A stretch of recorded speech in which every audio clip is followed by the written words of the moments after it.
ગંગામાં એક સ્વનિર્ભર અને પ્રેરણાદાયી સ્ત્રી છે જે તેના પરિવાર સાથે એક નાના ગામમાં રહે છે. મુશ્કેલ સમયોનો સામનો કરવા છતાં તેના પરિવારને મદદ કરવા માટે તેણે પાપડનો ધંધો શરૂ કરવાની પહેલ કરી હતી. તેના ખંત અને નિર્ધાર એ આજની તેની સફળતા માટેના કારણો છે અને તેને ગામમાં અન્યો માટે એક પ્રેરણા બનાવેલ છે. તેની સફળતાને જોતા અમને તેનો ઇન્ટરવ્યૂ લેવાની ઈચ્છા થઈ હતી. ગંગામ્મા, શું તમે અમને કહી શકો કે તમે તમારો પાપડનો ધંધો કેવી રીતે શરૂ કર્યો હતો? હા બહેન, મારું પરિવાર મુશ્કેલ સમયમાંથી પસાર થઈ રહ્યું હતું અને મારા છોકરાની શાળાની ફી ચૂકવવાનું પણ અમને પરવડતું નહોતું. બરાબર આ જ સમયે મેં અમારી નાણાકીય મુશ્કેલીઓને કેવી રીતે મહાત કરવી તેના વિશે વિચારવાનું શરૂ કર્યું હતું અને થોડા રૂપિયા કમાવા માટે પાપડ બનાવીને વેચવાનો વિચાર આવ્યો હતો. તમારા પાપડને વેચવાની વ્યવસ્થા તમે કેવી રીતે કરી હતી? તેમને વેચવાનું સૌપ્રથમ આસાન નહોતું. મારે ઘર જવું પડતું હતું અને નજીકની દુકાને ઓછી કિંમતે પણ પાપડ વેચવા પડતા હતા અને કોઈકવાર લોકો તેમને ખરીદવા માંગતા નહોતા. પરંતુ મેં પ્રયત્ન કરવાનું ચાલુ રાખ્યું હતું કારણ કે મને ખબર હતી કે તે સારા હતા. જેમ સમય પસાર થતો ગયો તેમ ગામમાં વધુને વધુ લોકોને અમારા પાપડ ગમવા લાગ્યા હતા અને થોડા જ સમયમાં દરેક વ્યક્તિ તેમને ખરીદવા માંગતા હતા.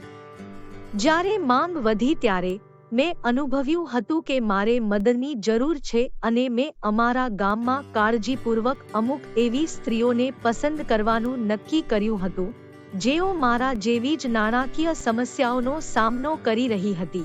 તેથી મેં તેમને વધુ પાપડ બનાવવા માટે મારી સાથે જોડાવા માટે કહ્યું હતું.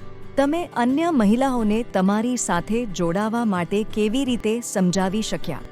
મેં તેમની સાથે મારી વાર્તા શેર કરી અને સમજાવ્યું કે કેવી રીતે પાપડ બનાવવાથી અમારા પરિવારો માટે આવક કમાઈ શકે છે.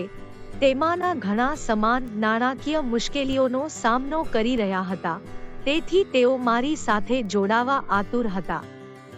તમે તમારા કામમાં કયા પડકારોનો સામનો કર્યો હતો? ઘણા પડકારો હતા, જેવા કે પાપડ સૂકવવા માટે જગ્યા શોધવી, વાજબી કિંમતોએ ગુણવત્તાયુક્ત સામગ્રીઓ ખરીદવી અને વધતી જતી માંગ ઉપર ધ્યાન આપવું. અમને પણ નાણાકીય મુશ્કેલીઓ પડી હતી. સાથે કામ કરીને નાની લોન લઈને અમે આ તમામ મુશ્કેલીઓને પાર પાડવાની વ્યવસ્થા કરી હતી. ત્યાર પછીથી તમારો ધંધો કેવો વિકાસ પામ્યો છે? અમારો ધંધો નોંધપાત્ર રીતે વધ્યો છે. અમે નજીકના નગરોમાં અનેક દુકાનોમાં પાપડ પૂરા પાડીએ છીએ અને ગામની બહારના ગ્રાહકો પાસેથી ઓર્ડરો મેળવીએ છીએ.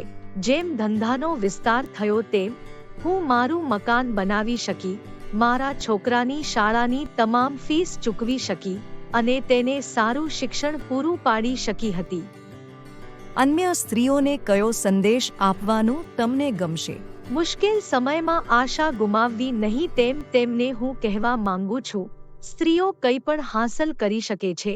હાલમાં અમારી સાથે 10 સ્ત્રીઓ કામ કરી રહી છે અને પાપડનો ધંધો ચલાવી રહી છે. અમે શાળા બાંધવા પણ રોકડ રકમની મદદ કરી હતી અને અમારા ગામ માટે પાણીના જોડાણો મેળવ્યા હતા. સાથે મળીને અમે બતાવ્યું છે કે સ્ત્રીઓ તેમના સમુદાયમાં બદલાવ લાવી શકે છે. જો સ્ત્રીઓનો દરેક જગ્યાએ સમાવેશ કરવામાં આવે તો તેઓ વિકાસ કરશે અને સફળ થશે.